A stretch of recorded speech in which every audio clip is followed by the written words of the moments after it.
Alright, who's up for an extremely low stakes video today, because that is exactly what I'm making. It's about a micro hi-fi system from 2002 that I bought on eBay. It cost me £35. The reason it was that price is because it doesn't work. I'm going to do some very rudimentary tests to see if I can get it working with my very limited set of skills. But it seems to me extremely unlikely that I'll be able to achieve that aim, and as a result it'll probably just end up going off to the recyclers, which is where it was going to go if I hadn't bought it and intercepted it on its way there. This model is one that I put in an eBay save search for about 3 years ago, and I haven't had any hits. It's not because they're some kind of extremely rare, exciting thing. It's probably because they're already all broke long ago. So yeah, this is a very similar device to one I checked out 3 years ago, which was completely broken as well. So we'll see, won't we? The fact the seller said that it was working and then it just wasn't gives me hope that maybe it's just a fuse or like a loose wire, but I suspect, given how sort of cheap and nasty these things are, it's probably more than that. It's probably just decided to die, as these electronics from this era tend to do. Anyway, got it in here. Let's open it up, let's have a look, let's see if we can get it functional. Now, the lady that sent this said she might have gone a bit overboard on the tape, so rather than annoy you with all this noise, let's just skip forward a minute. I think we're getting somewhere now. The last time I tried to take a look at something like this, it was from Iowa. That was 3 years ago. And I'm pretty sure the internals will be almost identical to this. Okay, so here it is, a rather well-worn Sony CMT M700 DVD micro hi-fi component system. Yeah, it's a little micro system with a DVD player in it, as well as a mini disc. And of course, the DVD player will play CDs and VCDs. And then on the top here, we've got a cassette deck whose door has been taped down. So let's just get that off there. I don't know if it's a player and recorder or just a player, but it's got an auto reverse head in there. And of course, we've also got a radio on here. Now, there are some things that this doesn't have that the Iowa I tested 3 years ago did. That one could also play MP3s, and this one has Type R mini disc 8-track encoding / decoding. The Iowa was Type S, with it being a later model. I think it was from 2004. But of course, that one was also a Sony, because Sony fully acquired Iowa in 2002. They've been the majority shareholder since '69, so it was just a Sony model. The boards on the inside showed it was Sony, but it was a different design. Looked nicer than this one, but still, I'm intrigued to find out if we can get it working. We've got the remote, which those are quite often difficult to find for old micro systems. So let's see what's going on. So first off, I noticed the power lead is permanently attached there. So, of course, there's always the potential that something's just gone wrong inside there. We'll plug it in first, see what happens. Oh, by the way, inputs and outputs. Optical out, optical in, broken speaker connector. Yeah, okay, great. Well, it doesn't matter. Analog in, antennas, PC link for titling your mini discs, S video out, and regular composite video out. Probably pull that out, actually. I think that's just a broken socket. Let's have a go. There we go. The owner said they decided to keep the speakers, but without being broken on it. I don't know why they bothered. But anyway, it doesn't matter. We've got to see if this thing works, which it probably does absolutely nothing. Let's find out. Right, are you ready? Here we go. Okay, I'm not seeing... Oh, hold on. That light's on. Yeah, and the screen's on there as well. Oh. It's working. It's trying to read the table of contents. There's no DVD in there. What's going on? It seems to be working. They said it didn't work at all. This is going to be an anticlimactic video. Well, it might be. We'll see. Okay, so let's open a DVD. Yes, well, that works. All right. Doing some tests there. Okay, well, we'll start off with the audio. Now, since my output options are rather limited, with not having speakers with that connector on, and there's no analog outputs on there for the audio, we're just going to use this optical out on the digital, because I've got a speaker with an optical in on it. I'm starting to get the feeling that perhaps the person that sold this, they were telling me that it wasn't working, but what they meant was there was no sound coming out of it. because clearly it does power on. So let's find out with a CD. Of course, we're going to be bypassing the amplification circuitry here, going to the optical output. So maybe we'll get sound when they wouldn't. So let's just press play on this CD if it reads it in. It's having a good think about it. Tell you what, we'll just turn it off here. And we'll turn it on again and see what it does. I can hear this mechanism moving around, so there's definitely power in there. You can hear the head trying to read it, but it's not succeeding. Let's just try a pre-recorded CD. Looks like we're not going to be playing any audio from that DVD/CD player. Tell you what, let's stick a DVD in, see what happens then. Not a lot, I suspect, but we'll find out. I was looking on my shelves for a DVD. I've mostly got Blu-rays and UHDs. Do you remember this? I still haven't watched it. This is from that video about, what was it, 8cm DVDs, wasn't it? Maybe everything else on it works. It's just this drive doesn't work. That is an absolute git to get to, but maybe have a go. We'll see if any of the rest of this is doing anything. So, I mean, we'll start on the tape. I mean, I know from that Iowa that I tested, the belts had all gone in there, and that was newer than this one, so I'm not expecting this to work. Sorry, Anders, I'm going to risk your tape in this one. So it goes this way round. I'll just check. It looks all right. Probably won't spin it though.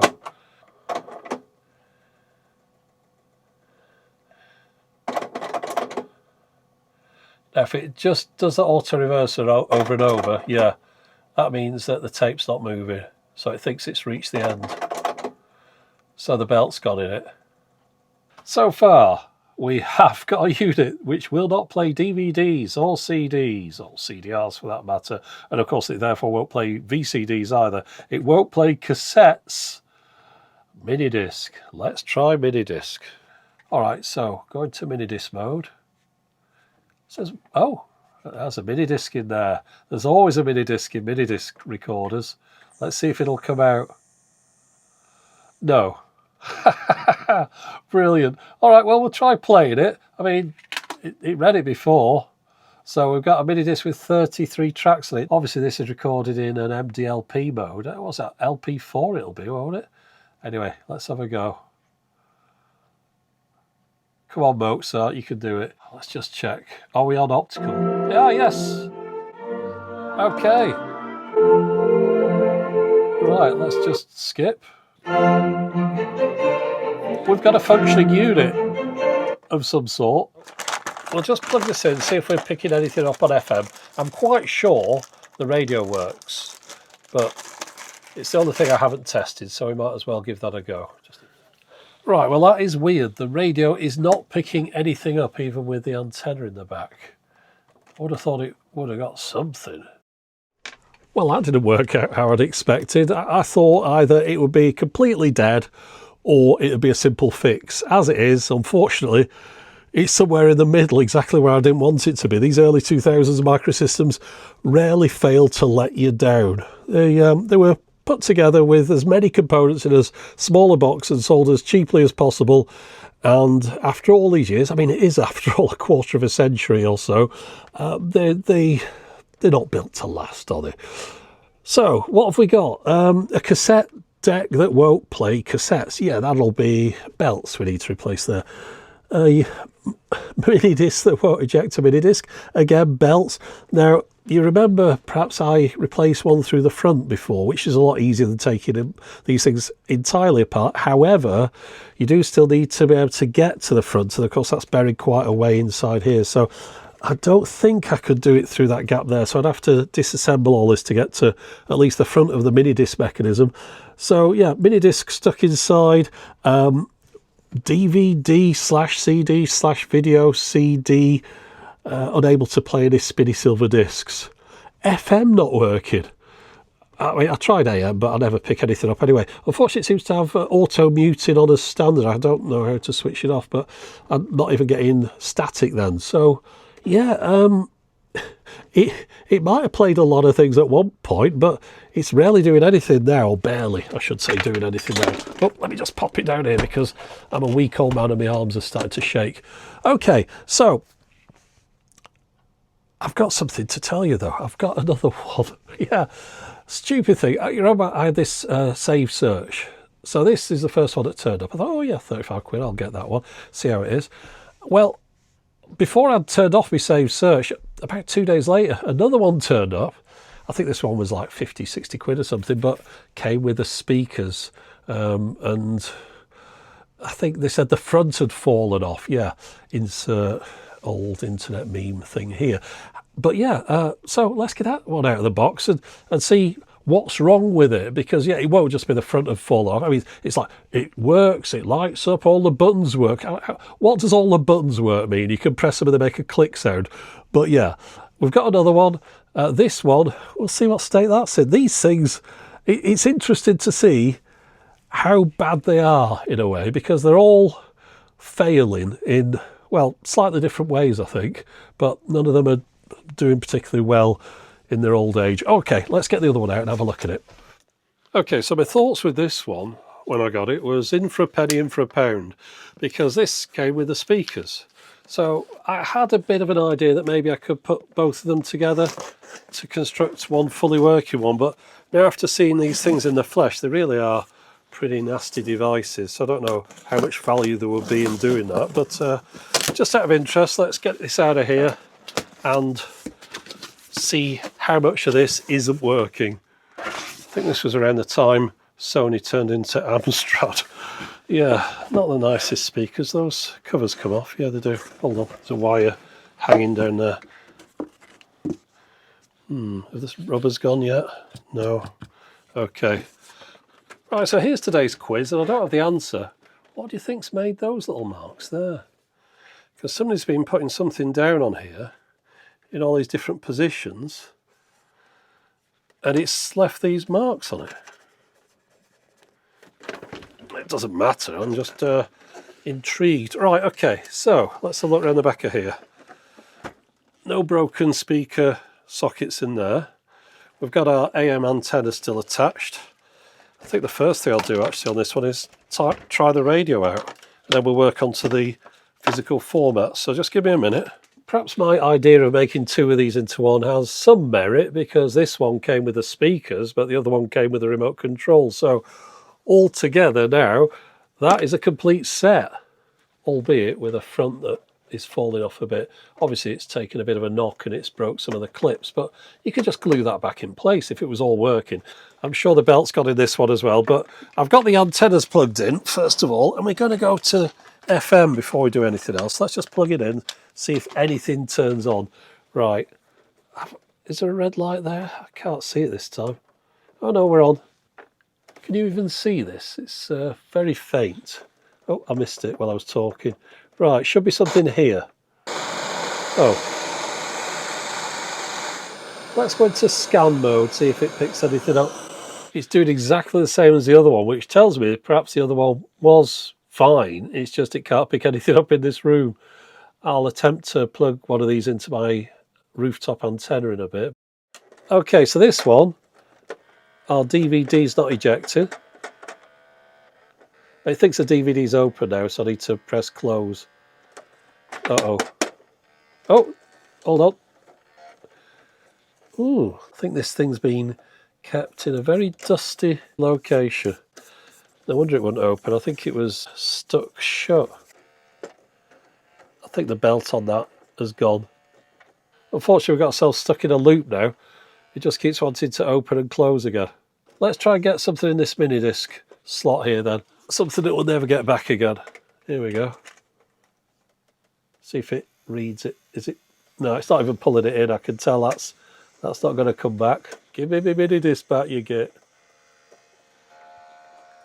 That's not going to work. That's broke, that's broke. Radio seems to be working on this one. Let's move on to the cassette. Yeah, it's the exact same situation as the other one. The head keeps moving back and forth because it thinks it's reached the end of the tape, because these aren't spinning. If the thing's spinning like that, it thinks it's all right. As soon as it stops, it thinks, hold on a minute, the tape's finished, and then tries to auto-reverse like so. So yeah, the belt's gone in that one as well, which has come as no surprise to me whatsoever. Do you think we should try and sacrifice Catwoman for the greater good? Let's just put that in there and put it into DVD mode and see if we could get any action out of that at all. It just wants to eject it again, doesn't it? He must have good taste. Okay, so I've got this second one with the front falling off and plugged it into the roof antenna, and I'm getting the first sound out of it that I've heard, other than static. It's working fine. Coming out of both channels. RDS information showing on the screen here. You shouldn't need to plug this into the roof antenna to get some of those radio signals. I mean, pretty much any radio I've tried in here will pick some of them up with varying quality. It must be a pretty weak radio receiver in this. But I'm going to try the other one as well, just to see how that one works. I gotta say, I cannot find a mute button on this remote control. Look at all them buttons. There doesn't seem to be a mute on there. Anyway.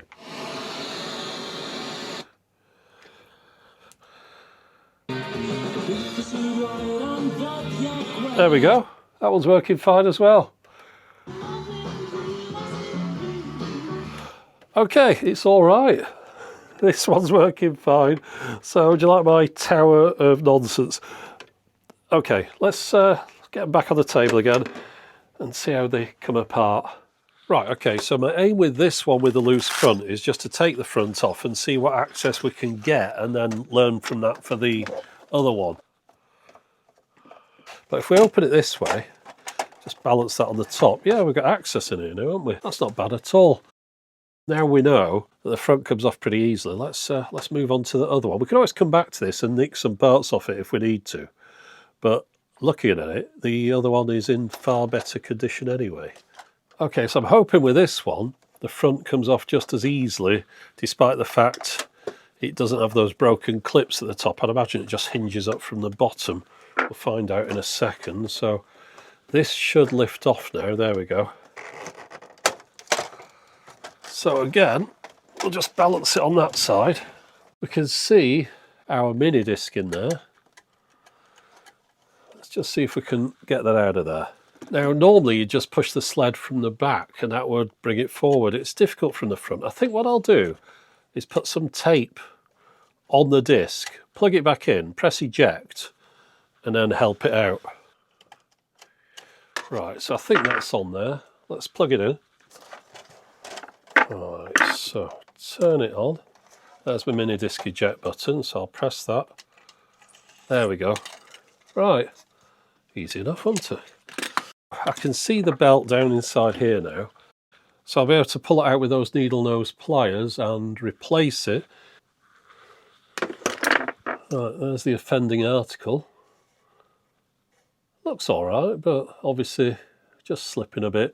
It'll have dried up and it's just not got the grippiness that it needs. The next thing we've got is the DVD isn't reading anything. So obviously we could do with fixing that. Now there is a bit of dust in here, not a lot, but clearly if that was on the lens it wouldn't be reading anything. So I think what I should do is just blow a bit of compressed air in here. I mean, it can't do any harm. The thing doesn't read anything anyway, so let's give it a go. Right, I'll just get rid of this rather obvious dust first.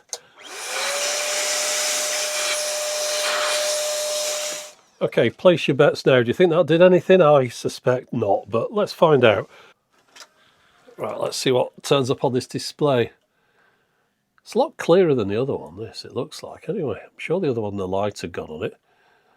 No, it's still whirring away, I can hear it. It's tried its best to read it, but it's just not getting there. Yeah, while I'm here, I'll just dust that out as well. But yeah, unfortunately, that amazing fix didn't work. I don't know if it's worth investigating any further, though. I wasn't really planning on using this thing. I just wanted to see how much of it worked, and we know the drive is not working, and it's most likely down to a failed laser. Now, of course, we do have the other one, but the drive doesn't open and close on that one. Maybe now that we've got the front off it, we can pull the other one open and close it and see if it can actually read a disc. Let's try that.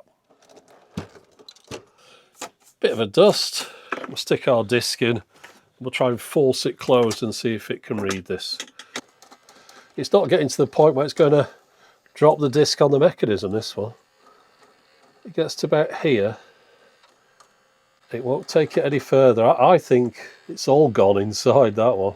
Since this one is pretty much completely knackered, I think it'd be interesting to see how hard it is to get the drive out of here, just in case I can fix the other one. So we'll close this one up as best we can, then we'll see if we can get to the drive in the other one. I can see the mini disc belt here, by the way. That one is completely melted. I don't know. Let me just bring you a bit closer. Yeah, you can see it there.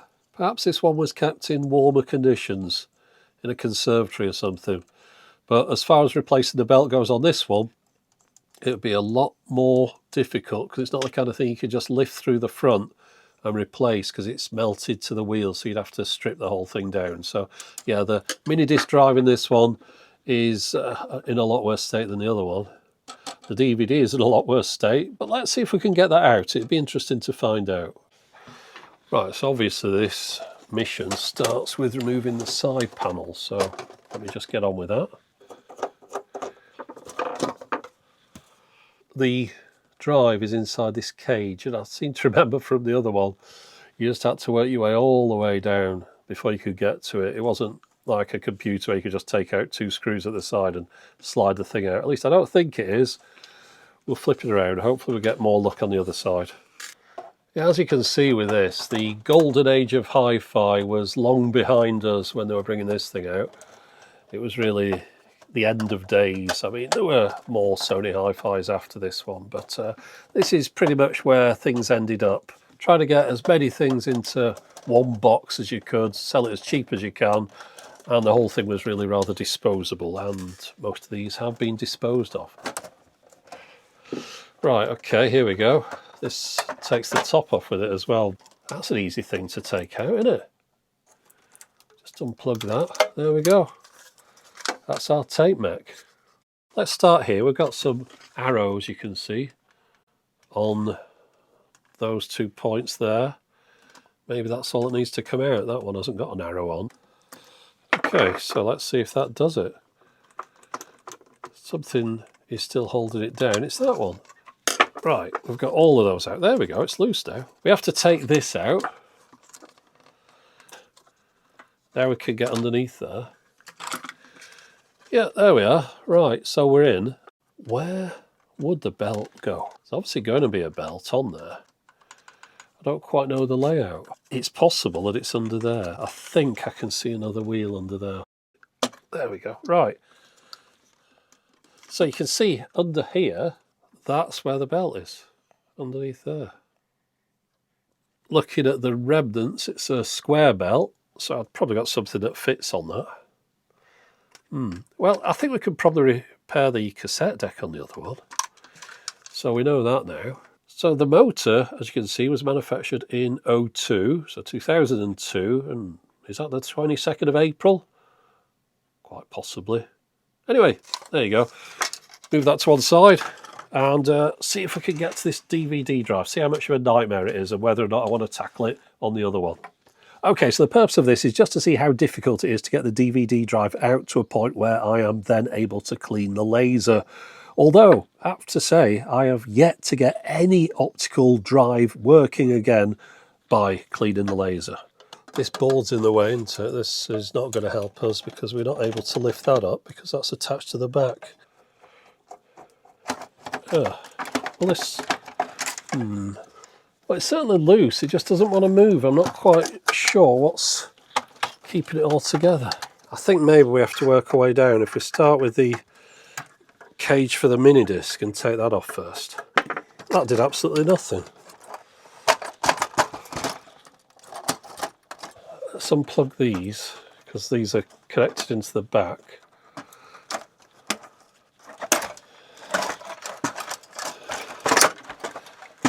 And there's that wire holding the top to the bottom.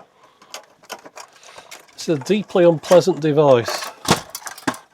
I could just rip the whole thing apart, but my intention was just to see if it was possible to take one of these apart so that then I could fix the other one. But at the moment, that's looking like a definite no. Yeah, okay. Wow. Oh dear, that is not fun, is it? Oh yeah, there's loads of disconnected bits that I didn't even see, I don't think. Don't know where that went. Yeah, it's not going back together again, is it? And then, even then, we haven't got into this. This is still firmly stuck to the chassis. Let's take the board off the top. Right, I can tell from what I've done already with this that there's no way I'll be able to take the drive out on the other one, get everything back together again and working. I know some people can, and everyone will tell me, Mend It Mark could have repaired this, and I'm sure he could. I'm sure he's very busy as well, and also the cost of sending this to him and then him sending it back and then the hours that he's spent on it aren't worth it for something like this. It's not exactly a quality piece of equipment, is it? But, I mean, I'm getting further and further. There we go. There's a screw.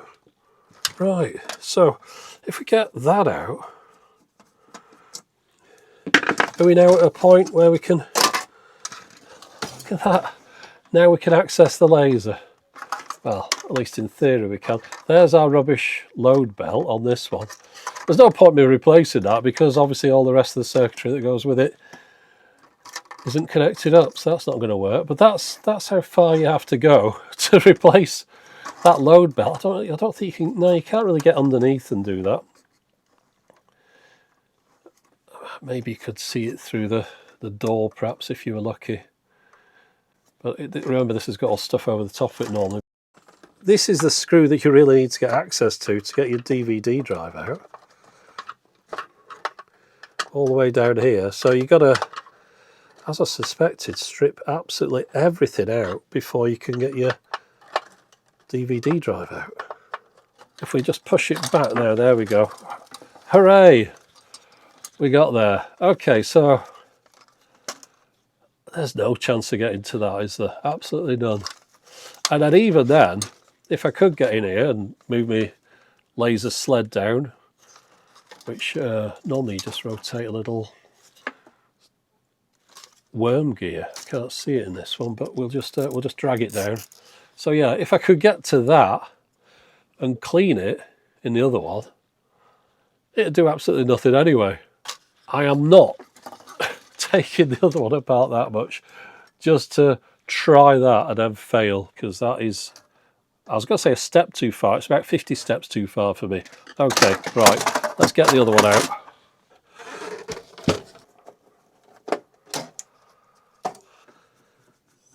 Right, so there we go. We just got to get the belt off there, what remains of it at least, and check that there are no other remnants of it sitting around inside here. I think we got away pretty lightly there. Oh yeah, you can see it's doubled over there, so we've got it all here. Not very much left behind there, so I'll just give that a quick clean. I need to find a suitable belt. Doesn't seem bad, that one. We'll try it. Yeah, seems alright, that. Pretty simple belt mechanics on this one. Well, everything seems to be moving. Yeah, alright, that might be that job done. Let's try this again.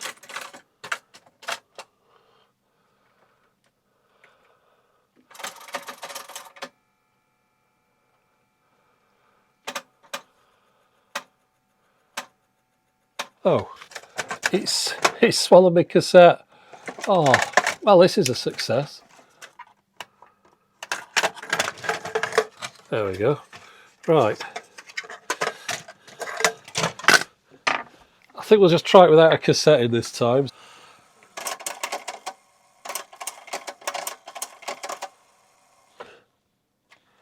Doesn't seem right, that at all, but we'll try it. We'll stick a cassette in, see what happens. Oh, definitely not right, because I don't think the cassette will go in.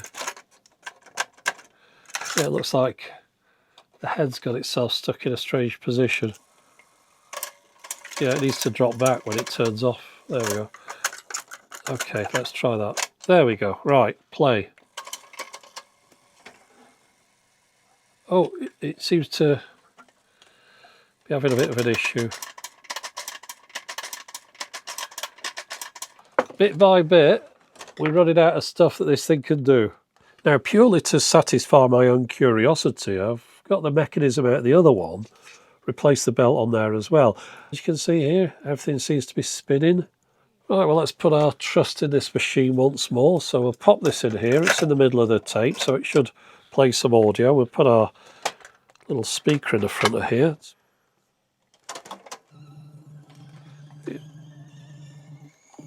Let's turn the volume up.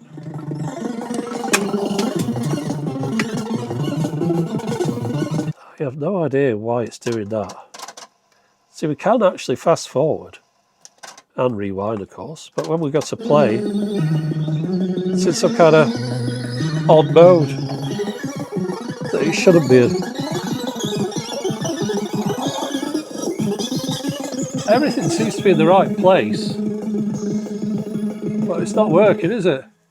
Well, the belt in this one is sitting in exactly the same positions as the belt in this one, and that's the only place it can really go. There's no shortcuts taken there. I don't know what's going on at all there. I am going to give up on the cassette deck after all. After numerous attempts, I think we're going to have to give that one up as a bad job. Okay, as expected, the belts have arrived rather late in the day. It's just round about 13 minutes past 9, so let's get on with this. Well, they seem to be the right size at least, so let's just stick one of these in the mini disc drive. I'm going to come back to the DVD drive though, because I've got an idea. It's a terrible idea, it won't work, but it's an idea. So anyway, let's just pop this in here. That's it, we're on. Okay, let's give this a go. Well, it's taking it in there just fine. Reading the table of contents. Brilliant. 3 tracks, okay. And play.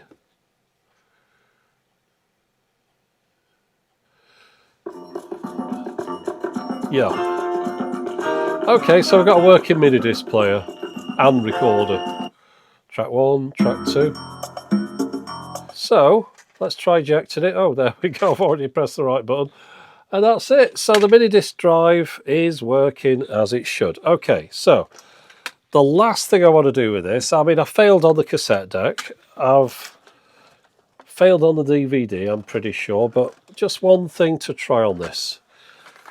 I bought the world's most useless thing, a DVD lens cleaner. These have little tiny brushes on them that are supposed to brush the laser. Okay. Yeah, I'll believe it. Let's just pop it in that way around, like so. Press play on the DVD. And obviously it's not going to play anything, but the idea is, as it's spinning up, it should be cleaning that laser, because the laser will be attempting to read the disc, and then this will be brushing the laser. Right, I think that's 10 goes with that now. I've ejected it and put it back in again each time with the hope that spinning it up might clean something. I'll just mention, while this fails to load, that you're not supposed to put any kind of cleaning stuff on these brushes. In fact, it specifically mentions it in the manual. Do not add cleaning fluid to the brush on the cleaner disc! Exclamation mark, big cross. Okay, so let's wait for this to say no disc in a moment, and then I think we can draw a line under this one. There we go. Right, we've tried everything we can. So we've got the mini disc working, the radio works. The cassette deck is just acting bizarre. I don't know what's going on there. But perhaps the main part of this was the DVD player. But I'm pretty sure the laser in that has just failed. Right, now I'd hope during the course of this that there's a message that's come through loud and clear. And that message is that devices of this sort, of this era, this ilk, probably aren't worth picking up nowadays. I mean, this, it's like holding up the head of your victim, was clearly built to fit within a budget. It had a load of features, but those features weren't particularly high-end at the time. It was almost ticking off boxes on a spec sheet. But now, after all these years, quite a few of those features, almost all of them in fact, aren't working anymore because they weren't designed to work for a quarter of a century. And if you were to find something like this, it looked quite enticing. You're thinking, oh, I'd like a little mini disc player / recorder, CD player, little speakers. By the way, these speakers, the most impressive thing about this is that Sony figured out how to do anti-gravity speakers, because these things weigh almost nothing. But yeah, if you saw all that, you might think that'd be a nice little system, stick it in the spare room, in the bedroom, whatever, in the study, that kind of thing. Well, you'd be better off buying something a little bit more high-end or a bit more modern that's of a better quality, because these things, it feels a little bit to me like going to one of those like world buffets, you know, when they got food from all around the world, and you pile your plates up with some Indian stuff and some Chinese and some Mexican, etc. And it's all low quality versions of all those different places. So yeah, whilst you get a lot, it's not of a decent quality at all. I mean, as far as the DVD player goes, back in 2002 or whatever, yeah, it'd be quite good to have a little DVD player in your bedroom connected up to your CRT. But nowadays, you probably want a Blu-ray, a UHD Blu-ray or whatever. You'd certainly want, even if it was a DVD player, one that could output over HDMI or perhaps even components so you could get progressive out of it. This one's stuck on SVHS, or S-Video I should say perhaps. But then as far as the mini disc recorder goes, it can't do high-speed copying from the CD. As far as the tape deck goes, it can record, but it doesn't support Dolby. It only sticks to Type 1 tapes. The radio doesn't have DAB, which is quite useful here in the UK if you want to get a load of stations. So all of it, like, it's a load of stuff, but it's kind of low-end versions of it, and most of it doesn't work anymore. So I would suggest perhaps get something else. But yeah, if you do see anything like this, you're probably going to enter a world of hurt trying to get it up and running. And at the end of it, is it going to be worthwhile? There's always the suggestion of send it off to somewhere, get this person to repair it. Those people aren't free. And if you were to add up the hours it would take to strip one of these down to get to that DVD drive and get it up and running, even if you could swap in the laser unit, because most of the lasers on things of this age that are this budget seem to have failed as far as, in my experience, goes. If you could get someone to do all that, and then they'd send you the bill and say, right, here's your bill, it's £200 to repair that. You go, but I paid 35 quid for it. Yeah, it's a false economy. So sometimes old things are just old things that have been superseded and aren't worth messing around with. And this was one of those occasions. So that's the message of this video. Sometimes old stuff is just rubbish and needs to go to the recyclers. And this was one such example, one of many. So don't assume that everything that's old is a classic product, because unfortunately we could make some pretty rubbishy things back in 2002 as well. Anyway, that's it for the moment. As always, thanks for watching.